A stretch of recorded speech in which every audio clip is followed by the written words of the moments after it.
Hello sa inyo lahat. Kamusta po kayo? Forgive like Christ forgive you. Magpatawad gaya ng pagpapatawad ni Kristo sa iyo.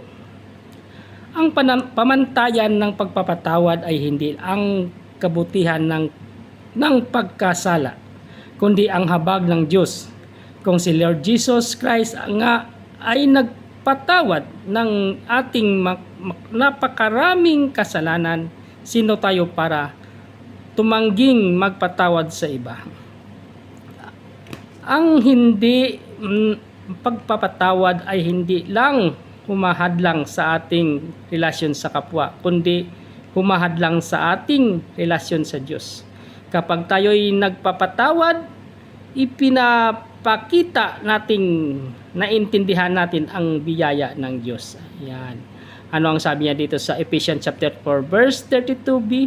Forgive each other just as in Christ God forgive you. Ayan.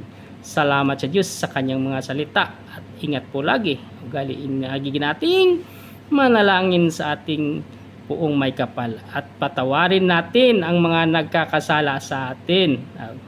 Gaya ng pagpatawad ng ni Lord Jesus sa ating mga kasalanan. Ayan. Ingat po lagi. God bless us all.